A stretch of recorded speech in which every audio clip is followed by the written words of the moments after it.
guys, it's Melanie. Welcome to my channel. Today we're going to do part 2 of my book outlet Black Friday haul. So stay tuned.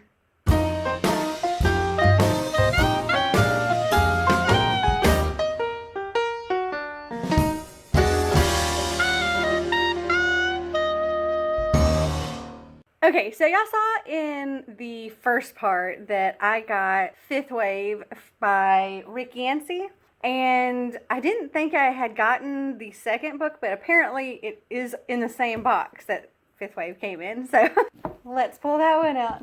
Ta-da! The Infinite Sea by Rick Yancey. So this is part 2 of the trilogy. Okay, so the next thing I have is this gigantic beast of a book here. It's actually 2 books in one. It's Flowers in the Attic and Petals on the Wind by V.C. Andrews. These are actually the first 2 books that V.C. Andrews ever published, and now she's sold over like 85 million. Yeah, 85 million copies. It's insane. This has also actually been turned into, I think, a Lifetime movie. And it's about these 4 kids that their father dies in an accident, and then their mother has to move back home with her parents, but her father can't know about the kids for some reason, so they're hid away in the attic while their mom tries to figure everything out. The grandmother knows, but apparently she does not like the kids and she doesn't treat them well. They go through a lot of unspeakable horrors. It's supposed to be really, really, really, really good, and this is the first 2 books in the Dahlanger series. So I actually have the 4th book as well, and I haven't found the 3rd book yet. But I did find this, which is Garden of Shadows, and it is the prequel to Flowers in the Attic. And it says, before terror flowered in the attic, there was a young girl, an innocent, hopeful girl. When young Olivia arrives at Foxworth Hall, she thinks her marriage to handsome Malcolm will bring the joy she has longed for. But in the gloomy mansion filled with festering desires and forbidden passions, a stain of jealous obsession begins to spread, an evil that will threaten her children. 2 charming boys and 1 very special, beautiful girl. For within the halls of this cursed house lives a shocking secret, a secret that will taint the Foxworth family for generations to come. Discover where the wicked curse of the Dahlanger family begins.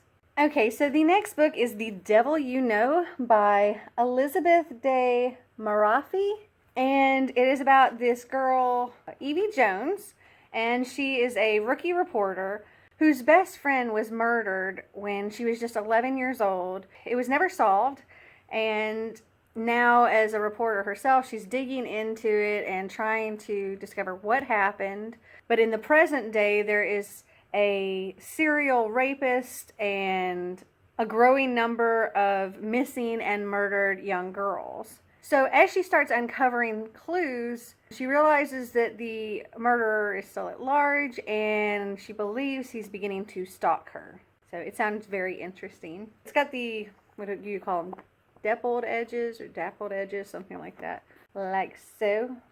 And it's got that buttery feel. I don't even know how to describe it. Super soft. But it actually has like the flaps, which is interesting, because you don't usually see the flaps in a paperback. On to the next book. The next book we have is Shadow Queen by C.J. Redwine. Okay, so you guys know I love me some fairy tale retellings, and this is one of Snow White. Okay, so let me just read the back to you. It says, Lorelei Diedrich, Crown Princess and fugitive at large, has one mission: kill the wicked queen who took both the Ravenspire throne and the life of her father. To do that, Lorelei must use the one weapon she and Queen Irina have in common: magic. She'll have to be stronger, faster, and more powerful than Irina, the most dangerous wielder of magic Ravenspire has ever seen. In the neighboring kingdom of Elder, when Prince Cole's father and brother are killed by an invading army of ogres, the second-born prince is suddenly responsible for saving his homeland. To do that, Cole needs magic, and the only way to get it is to make a deal with the Queen of Ravenspire, promise to become her huntsman, and bring her Lorelei's heart. But the beautiful and fierce Lorelei is nothing like Cole expected, and despite Irina's dark magic, Lorelei is drawn to the passionate and troubled king, fighting to stay one step ahead of the dragon huntsman, who she likes far more than she should. Lorelai does everything in her power to ruin the Wicked Queen, but Irina isn't going down without a fight, and her final move may cost the princess the one thing she still has left to lose. I'm still going to be reading this one very soon. I think this is going to get bumped to like the top of my TBR. Yeah. I think I have my own Queen Irina going on right now. Just call me Lorelai. Okay, next we have Wind Witch and Truth Witch by Susan Dennard. Okay, so let me tell you a little bit about Truth Witch. Okay, so there's a continent that's ruled by 3 different empires. We've got some, though, that have these witchery abilities, these magic abilities. We've got like a Wind Witch, a Truth Witch, a Thread Witch, a Blood Witch, all kinds of different ones. And there's all these people that are after one of the main characters who is a Truth Witch. They just really want a Truth Witch. Well, a Truth Witch is pretty much a lie detector. They know what's the truth and what's a lie. And a lot of people would kill and do kill to try to get their hands on a Truth Witch. And Safia is a Truth Witch. So with the help of some friends, they fight emperors and princes and mercenaries alike to try to protect Safia. And to me, it sounds a lot like there's a lot of like elemental magic kind of stuff in here. Sarah J. Maas actually blurbed on both of these, but I'll just read on this one. It says, make room on your all-time favorite shelf. Richly drawn characters and dazzling intrigue hearken to the best of Megan Whalen Turner, Robin Hobb, and Jacqueline Carey. And while it pays homage to the epic fantasies that have come before it, it also lays the foundation for a bright new chapter in the genre. I haven't been so enthralled and inspired by a book since I first read Lloyd Alexander's The Book of Three. Do not miss out. And yeah, there's a lot of blurbs on the back of these. People seem to really like it, so I'm looking forward to trying it. And I've heard a lot of booktubers also talk about these books, and they really love them, so I'm sure they're going to be good. Okay, so these next 2 books are part of the Young Elite series, or trilogy. And I have the 2nd and the 3rd book, but I don't have the 1st one yet, because it wasn't on Book Outlet. But I plan on getting it as soon as I can. So I have The Rose Society, and I got me a signed copy, woo! And The Midnight Star, and these are by Marie Lu. And let's check this out, because it says it's signed. Yep, there we go. Signed. How awesome is that? I love when I get a signed book in here. It's just so cool. So in the Young Elite series, there was this blood fever that kind of swept through the nation. Most of the people that were infected died. However, there were some children that were left that survived, and they have some strange markings on them, and some of them actually possess some special abilities. Their identities kind of have to remain secret because there is this Inquisition axis that is hunting down these people. They call themselves the Young Elite. So the Inquisition axis is hunting down the Young Elite and killing them. And then there's the Dagger Society, who's trying to find these Young Elite before the Inquisition can, and kind of get them to join forces with them. And I just thought it sounded really, really cool. Like, there's all these special, interesting abilities, and there's one girl who has apparently abilities that should not be of this world, and they're like extraordinary, but she's got a darkness in her or something. It sounds good. I gotta get the first one though. So the last thing in this box, now there's still a whole nother box to go through, but the last thing in this box, we have the box set of The Program and the Treatment by Suzanne Young, and The Remedy, which is a program novel. So originally, I think this was supposed to just be a duology, but it's grown into 5 books, so it's a series now. It's set in this chilling world where teen suicide has become an epidemic, and the program is the only solution. So in the program, Sloane and her boyfriend James are trying to fight to stay out of the government facility where they cure teen depression by erasing their memories. So these are book 1 and book 2, and the remedy is book 3. And it looks like the epidemic is 4, and then there's the adjustment. So from what I gather here, the remedy is actually a prequel to this, and the epidemic is also a prequel to this. And then there's the adjustment, which I don't know where that falls. But there's 5 books total. Okay, let me get the other box. Okay, so I went ahead and I pulled all the paper out of this box, and there was very little actually in there. This is it. This was all the paper. This box is big. Oh, and it's packed. Okay, let's get right into it. So the first thing on top here is The Conjuring of Light. I have heard so much about the Shades of Magic series. People have just raved and raved about it. When I saw that this was on Book Outlet, I snatched it up, even though it's, I think, the 3rd book in the series. So I still want to get the rest of the series, but I was able to get this off of Book Outlet for like $5. Yeah, $5.59. Totally jumped on that. Plus the fact that she's actually coming to Chattanooga in February, so now I have something for her to sign. Which hopefully I'll have something else for her to sign by the time she comes, but alright. Then we've got Magonia by Maria Devana Headley. This is another book I heard a lot about on BookTube. Magonia is about this girl named Aza or Aza, I'm not sure how you pronounce it. And ever since she was little, she's had this terrible disease that affects her lungs, and it's a struggle to breathe every day. All the doctors can do are give her drugs and hope to keep her alive.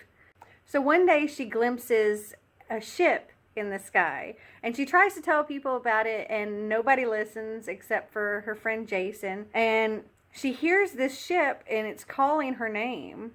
Like somebody is calling her name from the ship. Before she can figure out what to do, she dies. Not a spoiler in the synopsis. She dies. But she's not gone. She's left and gone to Magonia. And in Magonia, it's a land of trading ships. And there, she's not the weak thing she once was. She is powerful and has the ability to change the world. And I thought that sounded really good. And it seems like a surprisingly small book. I actually thought it was going to be a bigger book. But I think it'll be a quick read, and I think it'll be really enjoyable. And Victoria Aviar blurbed it and said, Magonia is magical, high-flying, refreshing, and literally out-of-the-blue fantasy with great characters, emotional depth, and a unique fantasy world that I never saw coming. And that just sounds great to me. Okay, so I don't think I'm going to really go into the description too much about this because I think the whole world knows. But I've never read any of the Percy Jackson books. So I got all of the Percy Jackson series that I could anyway off of Book Outlet. So we have Percy Jackson and the Olympians. This is, I guess, book 3, The Titan's Curse. I've got from the Heroes of Olympus, which I also haven't read, so I got all those that I could get. We have the Demigod Diaries, including new short stories, games, and more. We have from the Heroes of Olympus, we have The Lost Hero. From the Trials of Apollo, we have book 1, The Hidden Oracle. From the Heroes of Olympus, we have The Mark of Athena. From the Heroes of Olympus, we have The Blood of Olympus. From the Heroes of Olympus, we have The Son of Neptune. So from Magnus Chase and the Gods of Asgard, we have The Sword of Summer. Oh, that's got a lot of sticky on it. Okay, from Percy Jackson and the Olympians, we have book 4, The Battle of the Labyrinth. And then we have the Red Pyramid, which is book 1 in the Kane Chronicles. Ooh, that stack is getting wobbly. Then we have from Percy Jackson and the Olympians, we have The Last Olympian. From Magnus Chase, we have Hotel Valhalla, Guide to the Norse Worlds, your introduction to deities, mythical beings, and fantastic creatures. An official Rick Riordan companion book. Also from the Kane Chronicles, we have book 2, The Throne of Fire. Also from the Kane Chronicles, we have book 3, The Serpent Shadow, and this was a scratch and dent one, so we have no cover on it. And then we have Percy Jackson's Greek Heroes. That is the last of the Rick Riordan books we have in here. And in this companion to Percy Jackson's Greek Gods, the son of Poseidon returns to give readers his unique and unforgettable insight into 12 larger-than-life personalities from the classic Greek stories. Oh, look at this stack here. It's huge. Okay, not a whole lot left in this box now. So we also have Airy, and this is the sequel to Magonia, and it's also a rather thin book. Looks like it's less than 300 pages, maybe. You know, it's 307. Libre blurb this. Says, gorgeous, hopeful, heroic, as far out fantastical as a lost Bowie song. A wild and wonderful novel that makes you glad to be alive. I think those are going to be fun to read. Next, we have A Shadow Bright and Burning by Jessica Cluse. So this is the first book in the Kingdom of Fire series. And it says, I am Henrietta Howell, the first female sorcerer in ages. The girl who can control flames. The one who will defeat the ancients. The prophesied one. Or am I? You see the stack is like up here. It's going to fall on my head. It's like going woo. Okay, this is the last thing in the box. And it's a box set. We have the Arcana Chronicles by Presley Cole. It says, The Huntress, The Foul, Death, The Lovers, and 18 other major arcana all exist. These warriors, femme fatales, magicians, and devils each have uniquely lethal powers. It's kill or be killed, and they're coming for me. To survive, I'll have to embrace my own terrifying abilities and team up with dangerously handsome Jack DeVoe. He wants to fight by my side, facing off against the ruthless and seductive Death Card. But in a world without rules, villains become allies, and allies can turn ... Okay, so it's like whatever's on the tarot cards is actually something in real life. That's kind of an interesting take, I think. So that'll be fun. And so in here we have Poison Princess, Endless Night, and Dead of Winter. Let's pull them out and show you what they look like. So here's Poison Princess, Endless Night, and Dead of Winter. Oh my gosh, the guy on the back of Dead of Winter kind of reminds me of Spike from Buffy the Vampire Slayer. Do you see it? Do you see what I mean? Alright, well that's all of my Black Friday book outlet haul. I hope you liked this video. If you did, give me a big thumbs up. If you'd like to see more videos like this, click that subscribe button down below. And until next time, bye!